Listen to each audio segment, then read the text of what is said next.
The billionaire returned home early and couldn't believe what his family was doing, the golden cage. Julian Thorne, a man whose mere signature could dictate the fate of thousands and shift the tectonic plates of the global real estate market, stared out the tinted window of his chauffeured Maybach. At 35 years old, he had amassed a personal fortune of $850 million. He was a titan, a self-made conqueror of concrete and code, possessing a brilliant albeit ruthless mind that had bulldozed competitors from Silicon Valley to Tokyo.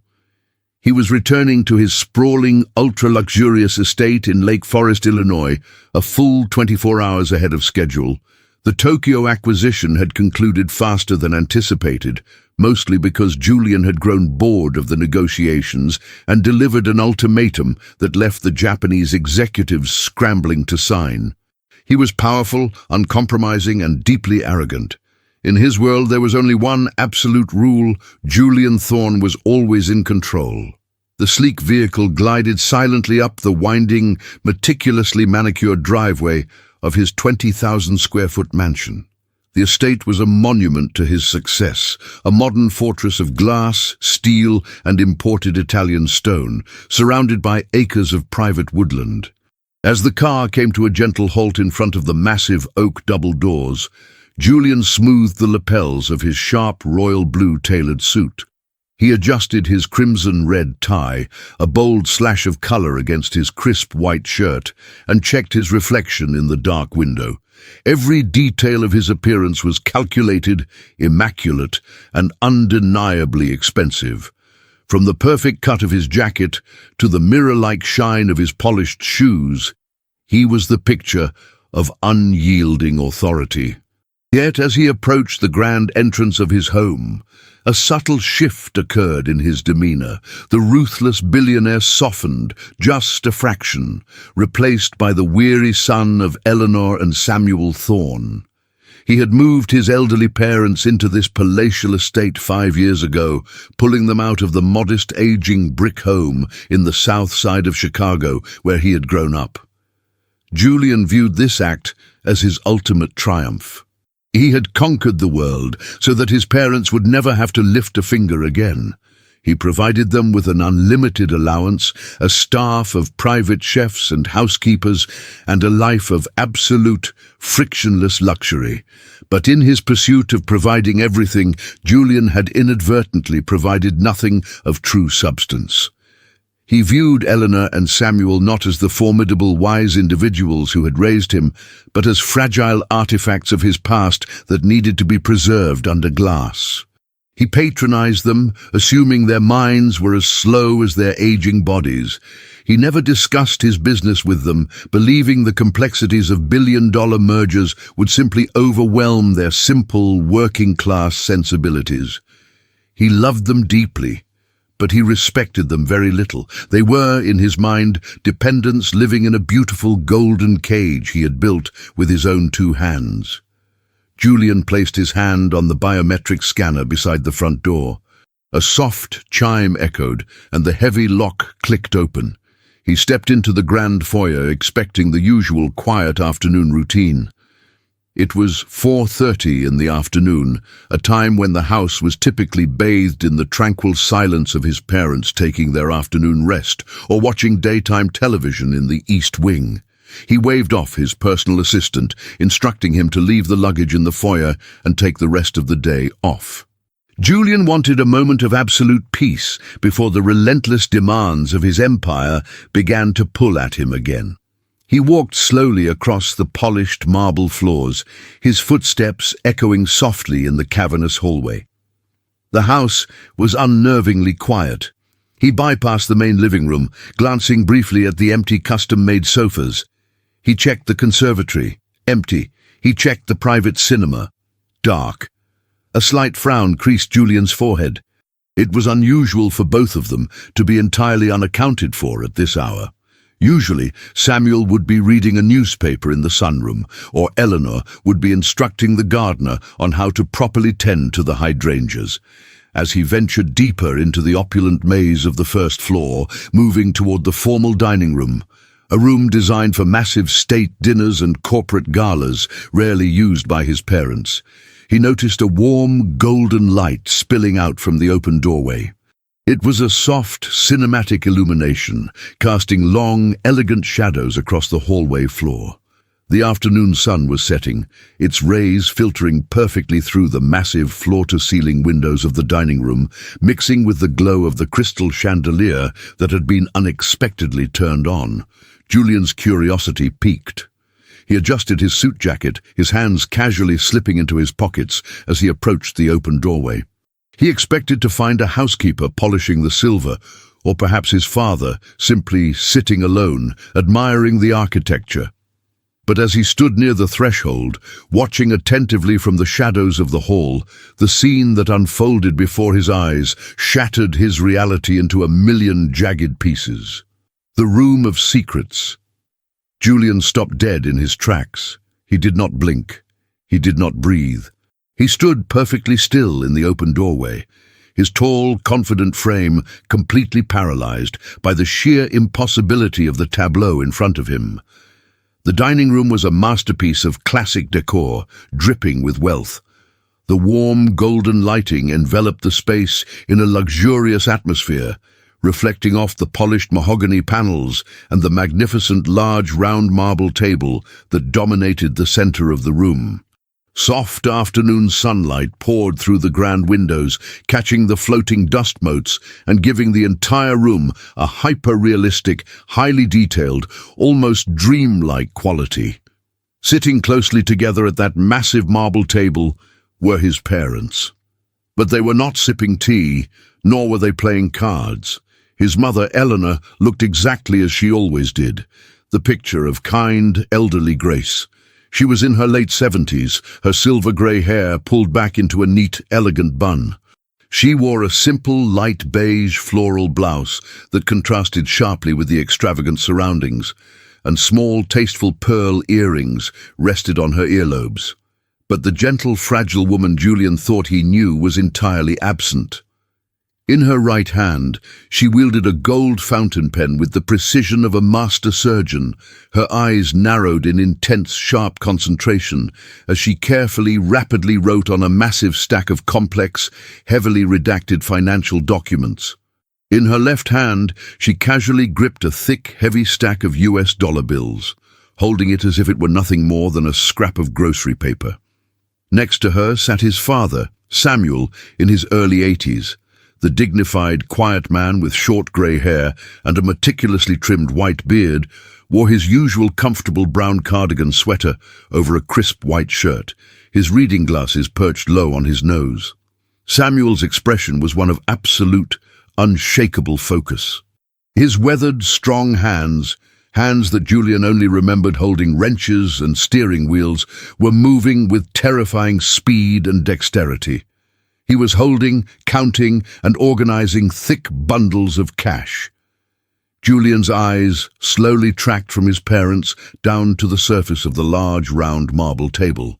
His mind, trained to process complex data in milliseconds, simply refused to compute the image. The table was completely covered. There was barely an inch of marble visible. Spread across the massive circumference were hundreds, perhaps thousands, of neatly stacked bundles of US $100 bills. They were not loose or messy. They were perfectly bound, wrapped tightly in professional, color-coded bank currency straps. They were stacked like bricks, forming miniature walls and towers of absolute wealth. The sheer volume of physical currency was staggering. Julian had engineered wire transfers worth hundreds of millions, but he had never, in his entire life, seen this much physical cash in one place, outside of a Federal Reserve vault. There had to be millions of dollars sitting casually on his dining room table. Julian stood near the open doorway, his hands still anchored in the pockets of his royal blue suit, his polished shoes rooted to the hardwood floor. He was watching them attentively, his heart hammering violently against his ribs. The warm and luxurious atmosphere of the room clashed violently with the cold, creeping dread rising in his chest. How was this possible? Where did this money come from? His mind immediately raced to the darkest, most logical conclusions of a corporate shark. Were they being scammed? Had some criminal organization manipulated his sweet, innocent parents into laundering illicit funds through his estate? The thought made his blood boil. He imagined a cartel, a syndicate, using the Thorne mansion as a safe house, taking advantage of an elderly black couple whose billionaire son was always too busy to notice. Or worse, a chilling, unthinkable thought crossed his mind. Were they stealing from his own private physical vaults? Did they somehow bypass his world-class security protocols? No, that was insane. The vaults were impenetrable. So whose money was this? He watched them for another long, agonizing minute. Neither Eleanor nor Samuel had noticed him yet. They were entirely consumed by their work. The synchronization between them was flawless, a dance of numbers and paper that spoke of decades of practice. Samuel would count a bundle, verify the strap, nod silently, and slide it precisely to a specific quadrant of the table. Eleanor would cross-reference the bundle with the dense legal documents in front of her, annotate the margins with her pen, sign the bottom line with a fluid, practiced stroke, and move to the next file. There was no hesitation. There was no confusion. They were not victims, nor were they pawns. They looked like the chairman of a shadow empire, operating with a level of calm authority that rivaled Julian's own boardroom presence. The fragile porcelain dolls he thought he had locked in a golden cage were suddenly glowing with a formidable, terrifying power. Julian pulled his hands from his pockets, his jaw clenched tight. The arrogant billionaire had returned home early to rest, but instead he had just walked into the greatest mystery of his life. He took a deep breath, the expensive fabric of his suit pulling tight across his chest, and took a heavy, deliberate step out of the shadows and into the warm afternoon sunlight of the dining room. The confrontation, Julian's Italian leather shoes struck the polished hardwood floor with the sharp, authoritative crack of a judge's gavel. The sound shattered the serene, almost hypnotic rhythm of rustling paper and counting that had filled the dining room. He did not walk. He marched, his broad shoulders squared and his jaw set in stone. He was the master of this estate, a titan of industry who commanded boardrooms with a whisper, and he was absolutely furious. The warm, golden afternoon sunlight suddenly felt suffocating as he approached the massive marble table. The sheer volume of cash creating a physical barrier between him and the parents he thought he understood. "What in the hell is going on here?"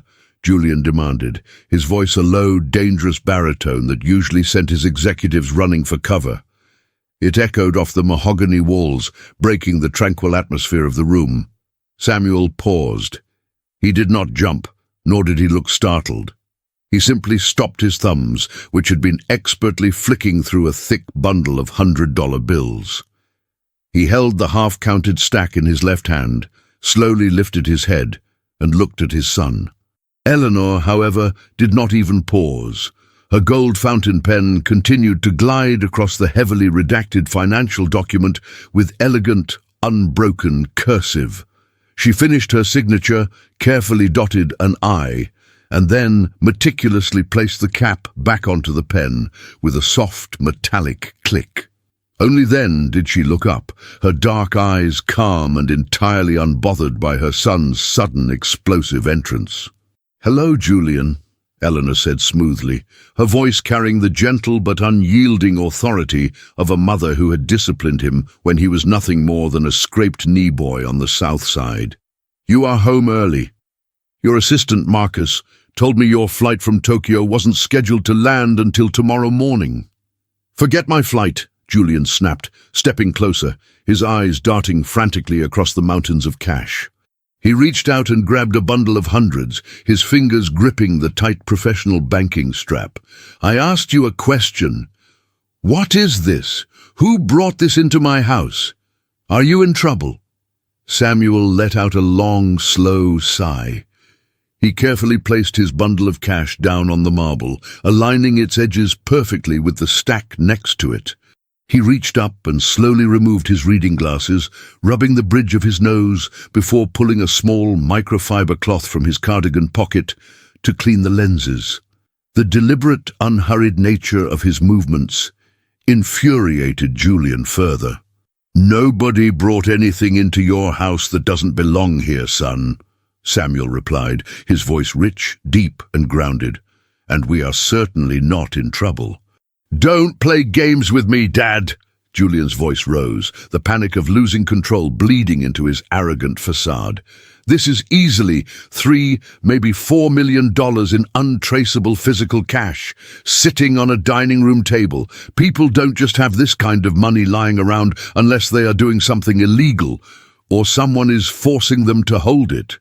Julian leaned over the table, his knuckles turning white as he braced his weight against the cold marble. He looked at them with a mixture of terror and fierce protectiveness. "Did someone threaten you? Did someone call here and tell you to empty accounts? Is this a scam? Because if someone is trying to extort you, I have an entire private security firm on retainer, and I will have the FBI here in 3 minutes." He dropped the bundle of cash back onto the table, a heavy thud that sounded incredibly loud in the quiet room. Or worse. Julian's eyes narrowed, a dark, suspicious cloud passing over his features as his corporate paranoia kicked in. "Are you two moving money for someone? Who are these documents for?" He reached for the paper Eleanor had just signed, but before his fingers could even graze the heavy parchment, Eleanor's hand shot out. For a woman in her late 70s, her reflexes were startling. Her hand clamped down over the document, her small, delicate fingers pressing firmly against the paper. She looked up at Julian, and for the first time in his adult life, the billionaire felt a genuine chill run down his spine. Her eyes were not the eyes of a frail dependent. They were sharp, piercing, and terrifyingly intelligent. "You will not touch these, Julian," Eleanor said, her voice dropping to a quiet, icy whisper that commanded absolute obedience. "And you will lower your voice. You may own the walls of this house, but you do not own the people inside it. Do not speak to your father and me as if we are your employees." Julian froze, his hand hovering over the table. He was a man worth nearly $1 billion. Governors answered his calls, mayors sought his approval. But staring into his mother's eyes, he felt completely powerless. He slowly pulled his hand back, his chest heaving as he tried to process the sheer absurdity of the situation. "Then explain it to me," Julian demanded, though the aggressive edge had noticeably dulled, replaced by a desperate, burning confusion. "I moved you here to protect you, to give you peace. I give you whatever you need. Why are you sitting in my dining room handling millions of dollars like a cartel accountant? Whose money is this?" Samuel put his glasses back on, the lenses catching the golden afternoon sunlight.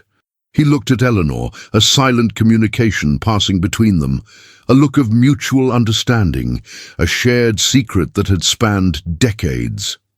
Eleanor gave a tiny, almost imperceptible nod. Samuel turned back to his son. He gestured to one of the heavy, velvet-lined dining chairs opposite them. "Sit down, Julian," Samuel commanded gently. "Take off your jacket. It seems you've been so busy building your empire, you completely missed ours." The hidden empire. Julian did not want to sit. Every instinct in his highly strung, dominant personality screamed at him to remain standing, to maintain the physical high ground, to project authority. But the sheer weight of his father's calm directive forced him to comply. He unbuttoned his sharp royal blue suit jacket, slowly slipping it off his shoulders and draping it over the back of the chair. He sat down, the soft velvet feeling entirely out of place against the hard reality unfolding before him. He looked across the sea of perfectly stacked hundreds, his eyes resting on his parents. "I'm listening," Julian said, his voice tight. "Do you remember Mr. Abernathy from the old neighborhood?" Eleanor began, her hands neatly folding in her lap, leaving the fountain pen resting beside the documents. "The man who ran the corner hardware store down on 47th Street. Julian frowned, his mind briefly flashing back to the gritty, bustling streets of the South Side he had worked so tirelessly to escape. Vaguely. He gave me a summer job sweeping floors when I was 12. What does he have to do with millions of dollars in cash? And do you remember Mrs. Higgins? The widow who lived 3 doors down, who used to make those awful peach cobblers but always made sure you had lunch when we were working double shifts, Samuel added, leaning forward slightly. Yes, Dad, I remember them. They were good people. They were also broke, like everyone else on that block. Julian's tone was dismissive, eager to cut through the nostalgia and get to the bottom line. They weren't broke, Julian. They were starved of opportunity, Eleanor corrected sharply, a flash of fierce pride in her voice. 40 years ago, when you were just a boy, the banks redlined our neighborhood. They refused to give loans to businesses like Mr. Abernathy's. They denied mortgages to families trying to buy the homes they'd rented for decades. The system was designed to choke the life out of our community. Eleanor reached out and gently rested her hand on one of the bundles of cash. So we decided we didn't need their system. A group of us, your father, me, Mr. Abernathy, Pastor Thomas, and a dozen others, started a community pool. It wasn't much at first. $20 here, $50 there, whatever we could spare from our paychecks. We called it the Oak Foundation. We kept it off the books, entirely built on trust. Julian stared at her, his analytical mind trying to calculate the math. Mom, $20 a week doesn't turn into this, he said, gesturing wildly to the marble table. This is institutional money. This is private equity-level capital. Samuel chuckled, a deep rumbling sound that seemed to vibrate through the floorboards. You always underestimated your mother's mind, Julian, and you certainly underestimated mine. I may have been a mechanic by day, but numbers have always been my true language. Samuel reached into a leather briefcase resting on the floor beside his chair and pulled out a thick, leather-bound ledger. It looked ancient, its corners worn and its pages yellowed. He opened it, revealing columns of meticulous handwritten numbers that transitioned into complex printed spreadsheets as the pages turned. While you were busy learning how to buy out tech startups, we were quietly studying municipal bonds, real estate tax liens, and compound interest, Samuel explained, his finger tracing a line of data. In the late 80s, the city auctioned off dozens of abandoned commercial properties in our area for pennies on the dollar. The Oak Foundation bought them. We renovated them ourselves using community labor and leased them back to local businesses at fair rates. Julian's eyes widened. You became commercial landlords? We became custodians, Eleanor corrected. Every dime of profit went back into the fund. Then came the tech boom in the 90s. Your father took a portion of our capital and made some very, very quiet, very aggressive investments. We bought shares in companies you now consider your peers long before they went public. Julian felt a strange, suffocating sensation in his chest. His entire identity was built on the narrative that he was the sole financial genius of the Thorne bloodline. He was the anomaly, the singular, brilliant mind that had lifted his family out of poverty. To hear that his quiet, unassuming parents had been orchestrating a multi-million-dollar investment fund while he was still in high school was profoundly disorienting. If the fund is so successful, Julian stammered, his arrogance completely dissolving into raw, unfiltered shock. Why the cash? Why is it sitting here in bundles? Why isn't it in a diversified portfolio at a major firm? Eleanor's expression hardened, a deep sorrow mixed with unwavering resolve settling over her features. She pushed one of the heavily redacted documents across the small expanse of empty marble toward Julian. He hesitated, then picked it up. It was a deed transfer accompanied by a zero-interest, forgivable bridge loan agreement. Because the system is failing our people again, Julian, Eleanor said, her voice trembling slightly with emotion. Predatory developers are sweeping through the South Side. They are utilizing aggressive legal tactics, forcing foreclosures, jacking up property taxes, and evicting families who have lived there for generations. These developers are moving faster than the courts, and they rely on the fact that these families don't have liquid capital to fight back. Samuel picked up another bundle of cash, tossing it lightly in his hand. Many of these families are unbanked. They don't trust the institutions, and the institutions won't help them. Wire transfers and stock portfolios don't stop a sheriff from locking a grandmother out of her home on a Tuesday morning. Cash does. Immediate, physical, undeniable capital pays the back taxes instantly.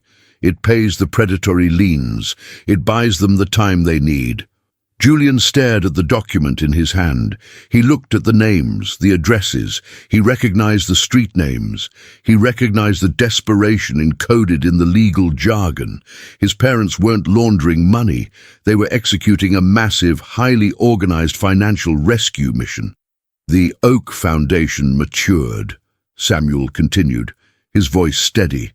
We voted last week to liquidate a 20% stake of our portfolio. We brought the cash here to sort, document, and distribute quietly through our community liaisons. We didn't want to use your security or your banks because we didn't want your corporate fingerprints anywhere near this. This is grassroots survival, son. Julian sat in silence, the document trembling slightly in his hand. The warm sunlight filtering through the windows no longer felt luxurious. It felt revealing, like a spotlight shining directly on his own ignorance. He looked at his mother in her beige floral blouse and his father in his brown cardigan. They were not fragile. They were not dependents. They were titans in their own right, operating a shadow empire built not on ruthless conquest, but on profound, unrelenting compassion. For the first time in his life, the billionaire felt entirely bankrupt. But as his eyes scanned the address on the deed transfer in his hand, the sense of awe was suddenly replaced by a freezing, paralyzing horror. He recognized the block they were trying to save. He knew it intimately. He knew the zoning codes, the structural reports, and the demolition schedule, because his company was the one trying to tear it down. The pride shattered. Julian stared at the heavily redacted deed transfer in his hands, the thick, cream-colored parchment trembling ever so slightly between his manicured fingers. The luxurious, golden afternoon sunlight pouring through the massive floor-to-ceiling windows suddenly felt glaring and intrusive, illuminating the profound depths of his own ignorance. The silence in the expansive dining room was absolute, save for the faint, rhythmic ticking of the antique mahogany grandfather clock in the hallway, a sound that usually brought him peace, but now felt like a countdown to his own undoing. He looked down at the document again, his eyes scanning the dense legal typography. He saw the names of families, the Jenkins family, the Washingtons, the old widow who ran the corner bakery on 53rd Street. These were not abstract data points on a demographic spreadsheet. These were flesh and blood people, the very fabric of the neighborhood that had birthed him. He read the staggering sums listed in the margins, the amounts required to clear predatory tax lines, to halt aggressive foreclosure proceedings, to stabilize crumbling mortgages. He slowly lowered the paper, his gaze drifting across the breathtaking expanse of the marble table. The mountains of perfectly banded $100 bills no longer looked like cold, hard capital.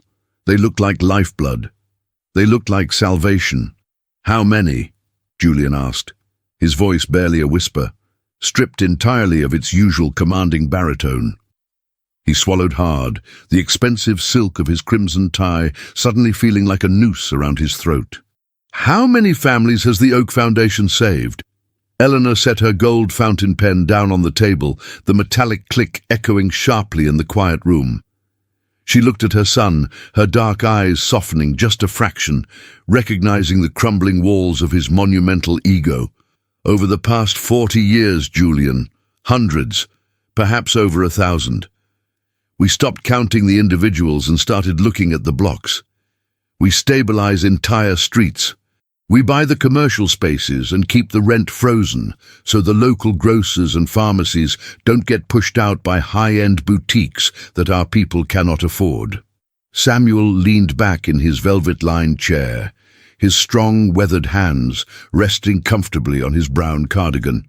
You see, son, wealth is not merely accumulation. Accumulation is easy if you are ruthless enough. True wealth is an ecosystem. It is the ability to shelter the vulnerable from the storms engineered by the powerful. We didn't build a corporation. We built a dam. The words struck Julian with the physical force of a blow to the chest. He thought of his own empire, Thorne Enterprises.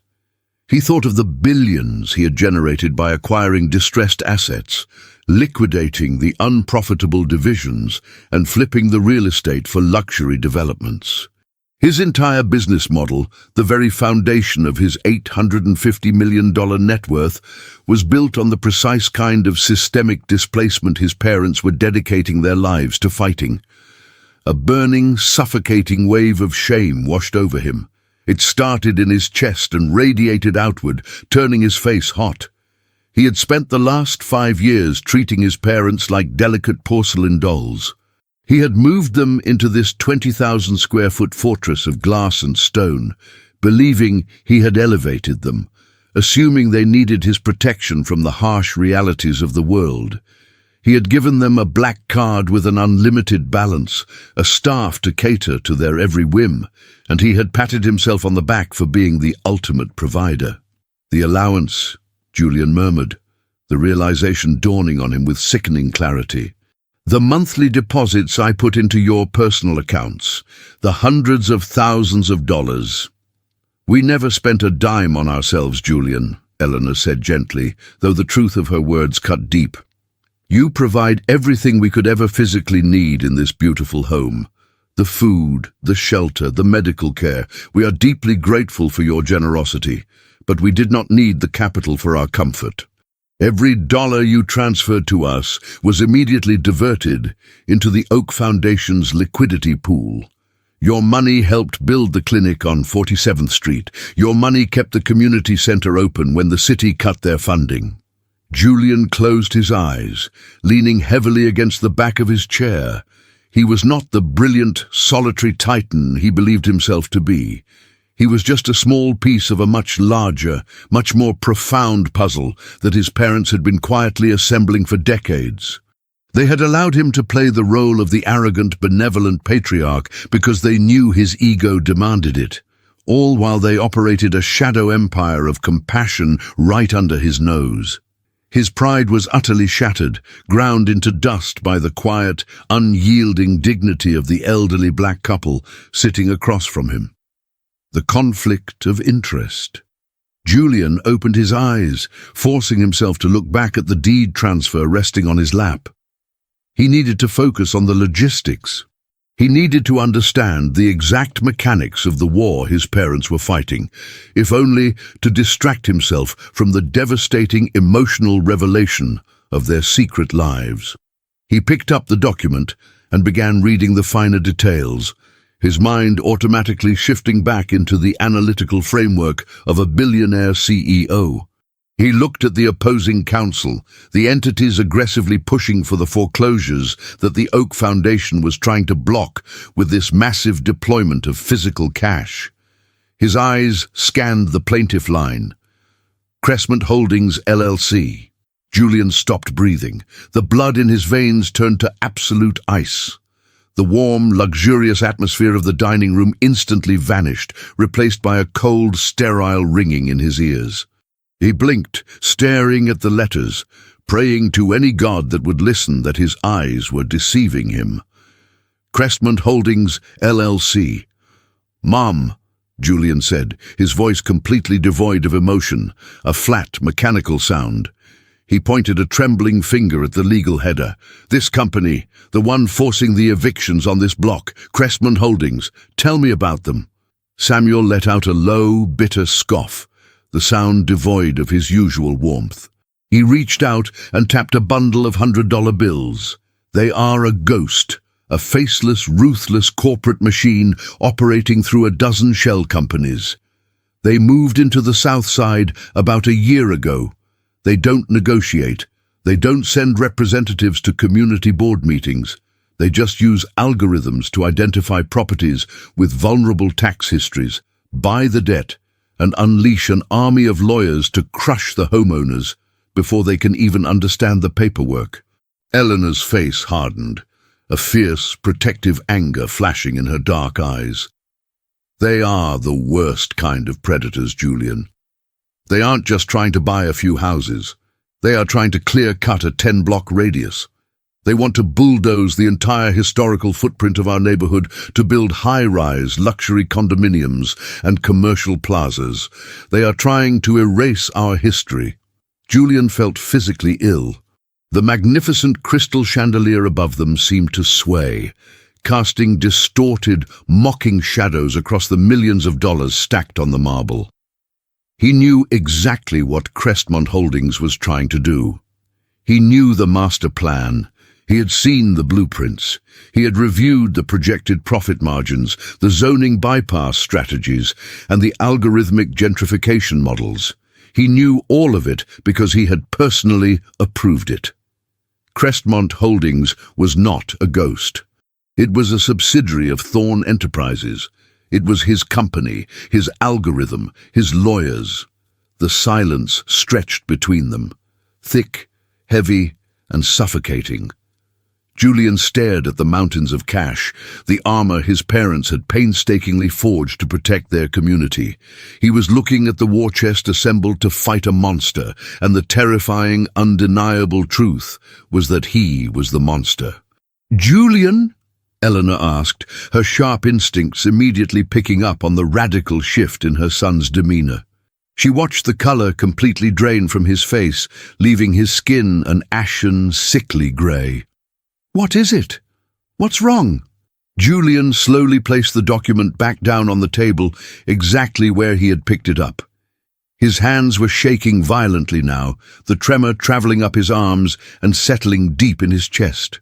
He looked at his father, the dignified, quiet mechanic who had taught him how to ride a bike, who had worked double shifts to buy his first computer. He looked at his mother, the brilliant, compassionate strategist who had quietly saved 1,000 lives while he was busy hoarding wealth. He had to tell them. He could not sit at this table, surrounded by the physical manifestation of their life's work, and lie to them. But the truth was, a grenade that would obliterate everything. "Dad," Julian started, his voice cracking, entirely unrecognizable to himself. He gripped the edge of the cold marble table to steady himself. "You said Crestmont Holdings is a faceless machine." "Yes," Samuel replied cautiously, his brow furrowing as he leaned forward, sensing the catastrophic weight of his son's tone. "They hide behind corporate veils. We've hired private investigators, but the ownership structure is buried under layers of offshore trusts and blind LLCs in Delaware." Julian closed his eyes. The tears he hadn't shed since he was a child burned hot behind his eyelids. He forced them back, opening his eyes to meet the unwavering gaze of his parents. "They aren't buried that deep, Dad," Julian whispered, the words tasting like ash in his mouth. He unclasped his hands and let them fall limply to his sides. "Crestmont Holdings. It's a Tier 3 subsidiary real estate acquisition firm." Eleanor froze. The gold fountain pen she had been reaching for slipped from her fingers, clattering loudly against the marble. "Julian," she breathed, the terrifying realization beginning to dawn in her sharp, intelligent eyes. "I bought it 18 months ago," Julian confessed, the admission tearing its way out of his throat. He looked at the stacks of money, then back up to the people who had given him life. "I approved the Southside Redevelopment Initiative. I signed off on the algorithmic acquisitions. The lawyers sending those eviction notices, they work for me." The silence that followed was not merely the absence of sound. It was a physical vacuum. It sucked the air from the room, leaving nothing but devastation in its wake. Julian Thorne, the billionaire conqueror, sat at the head of his dining room table and watched the profound, unimaginable heartbreak wash over his parents' faces. The money on the table was no longer just a mystery, it was the ultimate tragic irony. His parents had spent their entire lives building a shield to protect their people, only to discover that the sword trying to slaughter them was being wielded by their own son. The billionaire's choice. The silence in the grand dining room was absolute, a heavy, suffocating weight that pressed down on Julian's shoulders until he felt he might physically collapse. The warm, golden afternoon sunlight filtering through the floor-to-ceiling windows suddenly felt completely devoid of its luxury, exposing the sheer, devastating reality of his confession. He watched his parents, the two people he loved more than anything in the world, as the truth of his words slowly settled over them like a shroud. Eleanor did not scream. She did not cry. The reaction was far more agonizing than any outburst of anger could have ever been. The sharp, unyielding intelligence in her dark eyes simply fractured, replaced by a profound, echoing sorrow that seemed to age her 10 years in a matter of seconds. She looked down at her empty hands. The hands that had spent decades meticulously building a lifeline for their community. And then she looked at the mountains of banded $100 bills. The money, which moments ago represented hope and resilience, now felt like a desperate, futile barricade against her own son. "Julian," Eleanor whispered, her voice incredibly fragile, stripping away the formidable matriarch and leaving only a heartbroken mother. "The eviction notices, the families calling me in the middle of the night, terrified because men in dark suits were showing up at their doors. That was you." "No!" Julian choked out, the word tearing at his throat. He leaned forward, his hands gripping the edge of the cold marble table so tightly his knuckles turned entirely white. "Mom, please, you have to understand the structure. I didn't send those men. Thorne Enterprises is a massive holding company.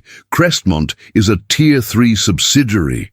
It operates autonomously using predictive algorithms to identify distressed assets with high yield potential. I don't look at the names, I don't look at the street addresses, I just review the quarterly projections and approve the capital allocations. I didn't know it was our block. I swear to you, I didn't know."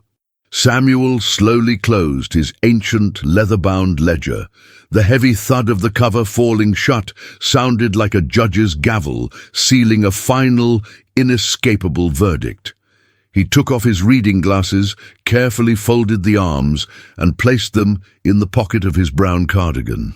When he finally looked at his son, there was no warmth left in his gaze, only a cold, quiet disappointment that cut Julian deeper than any knife. "That is exactly the problem, son," Samuel said, his voice a low, steady rumble that vibrated with suppressed emotion. "You don't look at the names. You built a machine so massive and so blind that it can crush the people who carried you, and you wouldn't even know it until you saw the profit margin on a spreadsheet. You abstracted human suffering into a data point. You isolated yourself in this glass fortress, surrounded yourself with sycophants, and forgot what the ground feels like." Julian opened his mouth to defend himself, to explain the fiduciary duties he had to his board of directors, the relentless pressure of the global markets, the sheer, undeniable brilliance of the empire he had built from nothing. But the words died on his tongue. He looked at the heavily redacted deed transfer resting near his elbow. He saw the name of the widow who used to bake peach cobblers. He saw the name of the man who gave him his first summer job. The corporate logic that usually shielded him from guilt completely disintegrated. "I wanted to make you proud," Julian's voice cracked, a raw, desperate admission from the little boy from the South Side who still lived inside the 35-year-old billionaire. "Everything I built, this house, the trust funds, the absolute security, I did it so you would never have to worry again. So you would never have to struggle." "We were never struggling, Julian," Eleanor replied softly, her eyes meeting his with a fierce, unwavering clarity. "We were working. There is a difference. We were building a community. You decided to build an island, and in doing so, you became the storm we had to protect our people from." Samuel stood up from the velvet-lined chair. His movements were slow, but imbued with a quiet, undeniable dignity. He reached out and began to gather the bundles of $100 bills, stacking them neatly back into his weathered leather briefcase. "What are you doing?" Julian asked, panic flaring in his chest as he watched his father pack away the physical manifestation of their life's work. "We are leaving, Julian," Samuel said, not looking up from his task. "We have a neighborhood to save. We have tax liens to pay before your lawyers file the final motions on Monday morning. We thought we were fighting a faceless machine. Now we know we are fighting you, but the mission does not change." "Dad, stop!" Julian pleaded, standing up so quickly his chair scraped harshly against the polished hardwood floor. "You can't leave. This is your home." "This is a museum," Eleanor corrected gently, standing beside her husband. She smoothed the front of her beige floral blouse. "And we are done being the exhibits. We love you, Julian. We always will. But we cannot live under the roof of the man who is actively trying to destroy the people we love." Julian stood frozen, watching the two most important people in his universe prepare to walk out of his life, armed with nothing but millions in physical cash and an unshakable moral compass. He was faced with the ultimate, defining choice of his existence. He could let them walk out that door. He could return to his corporate empire, rationalize the loss, execute the Crestmont acquisition, and add another $40 million to his net worth. He would remain the undisputed, untouchable king of his world. Or he could break the machine. He could shatter the algorithm, betray his board of directors, take a massive, humiliating financial loss in the public markets, and intentionally sabotage his own company. He would lose millions. He would face lawsuits from his own investors. His reputation as a ruthless, infallible titan of industry would be permanently tarnished. Julian looked at the immense, echoing space of the formal dining room. Without his parents sitting at that table, the 20,000-square-foot mansion was nothing but an empty, cold tomb of glass and stone. His $850 million suddenly felt entirely worthless, a heavy, suffocating chain that had dragged him to the bottom of an ocean of his own making. A new legacy. "Stop," Julian commanded. The word was not spoken with the booming, arrogant baritone of a billionaire CEO. It was quiet, it was fractured, but it carried a definitive, absolute weight that caused Samuel to pause, his hand hovering over the clasp of his leather briefcase. Eleanor turned back to look at her son, her dark eyes searching his face for whatever was coming next. Julian did not say another word to them. He reached into the inner pocket of his tailored royal blue suit jacket, which was draped over the back of his chair, and pulled out his encrypted, secure smartphone. His thumb flew across the screen, bypassing the biometric locks, and he hit the speed dial for his chief operating officer. The phone rang exactly twice before it was answered. "Julian," the crisp, professional voice of his COO echoed slightly in the quiet dining room. "I thought you were taking the weekend to decompress from the Tokyo acquisition. Do we have a crisis?" "We do," Julian said, his eyes locked entirely on his father. "Pull up the Crestmont Holdings portfolio, specifically the Southside Chicago Urban Redevelopment Initiative." There was a brief pause, followed by the rapid clicking of a keyboard on the other end of the line. "I have it. The algorithmic acquisitions are proceeding ahead of schedule. We have 30% of the target block under severe legal pressure regarding tax defaults. We expect to finalize the evictions and begin the demolition phase by the end of the third quarter. It's a flawless sweep." Julian swallowed the bile rising in his throat. "Kill it." The keyboard clicking stopped instantly. The silence on the phone was absolute. I'm sorry, Julian. Could you repeat that?" "You heard me," Julian said, his voice gaining a hard, unyielding edge. He was no longer the arrogant conqueror. He was a man violently course-correcting his own soul. I want the Crestmont acquisition completely terminated, effective immediately. Withdraw all legal motions. Drop every single eviction notice. Cease all foreclosure proceedings. Julian, you can't be serious. The COO's voice spiked with genuine panic. We have already deployed tens of millions in initial capital. The penalty clauses for breaking the zoning contracts alone will be catastrophic. We are looking at an immediate, unrecoverable loss of at least $60 million, not counting the projected revenue.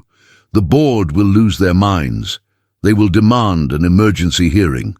Let them! Julian fired back, his tone absolute zero. I hold the majority voting bloc. I don't care about the penalty clauses. I don't care about the lost revenue. I want the deeds for every single property Crestmont currently holds in that sector transferred to a private trust by Monday morning. Zero interest, free and clear. I will send you the routing details for the receiving entity tonight. Julian, this is corporate suicide for the domestic division. You are burning capital for absolutely no strategic reason. Have you lost your mind? No, Julian said softly, looking at the shocked, tear-filled eyes of his mother. For the first time in 5 years, my mind is completely clear. Execute the order or consider yourself terminated, and I will find someone who will. Am I understood? A long, heavy sigh echoed over the speaker. Understood, Mr. Thorne. I will initiate the liquidation protocols immediately. Julian ended the call and tossed the sleek, expensive piece of technology onto the marble table, where it landed with a dull thud next to a stack of $100 bills. The room was perfectly still. The ticking of the grandfather clock in the hallway seemed to have slowed down, matching the heavy, deliberate beats of Julian's heart. Samuel stood paralyzed, his hands still gripping the leather briefcase. Eleanor had covered her mouth with both hands, tears finally spilling over her eyelashes and tracking silently down her weathered cheeks. They stared at the man standing before them, not the billionaire, not the CEO, but their son. Julian took a deep, shuddering breath. He reached up and grabbed the knot of his crisp, crimson-red tie, pulling it loose and pulling it entirely over his head. He tossed it onto the empty chair. He unbuttoned the top 2 buttons of his tailored white shirt, feeling the suffocating pressure finally release from his throat. Slowly, deliberately, he rolled up the sleeves of his shirt, exposing his forearms. He walked around the massive marble table, bypassing the head chair, the seat of the patriarch, the throne of the provider, and pulled up a smaller, simple chair right next to his mother. He sat down, the mountains of perfectly banded currency now leveled with his chest. He looked at the heavily redacted financial documents. He looked at the gold fountain pen resting on the table. And finally, he looked at his parents. The algorithm is dead, Julian said quietly, a small, genuine smile breaking through the exhaustion on his face. But those families still need to pay the city taxes to secure their deeds permanently, and we have a lot of capital to deploy before Monday. Samuel slowly let go of the briefcase. A deep, profound light returned to his eyes, a mixture of overwhelming relief and immense, immeasurable pride. He reached into his cardigan, pulled out his reading glasses, and carefully slid them back onto his face. He sat down in his velvet chair, pulling a thick stack of uncounted hundreds toward him. Eleanor wiped the tears from her face, her hands trembling as she reached out and gently rested her hand over Julian's. Her touch was warm, grounding, and infinitely forgiving. She squeezed his hand once, communicating decades of love in a single gesture before picking up her gold fountain pen. "It's a very complicated ledger, Julian," Eleanor said, her voice steady, returning to the sharp, brilliant tone of the shadow CEO she truly was. "We don't use predictive algorithms here. We do the math ourselves." "I learned fast," Julian replied, pulling a stack of blank processing forms toward him. The soft, golden afternoon sunlight continued to pour through the massive windows, bathing the elegant dining room in a warm, cinematic glow. But the luxurious atmosphere was no longer a cage. The three of them sat closely together at the large round marble table, surrounded by the towering stacks of cash. The dignified elderly mechanic, the brilliant matriarch, and the billionaire who had finally learned the true meaning of his own power. The rhythmic rustling of paper and the precise counting of currency began again, echoing softly off the mahogany walls. Julian Thorne picked up a pen, dipped his head, and for the first time in his life, he began doing the real work.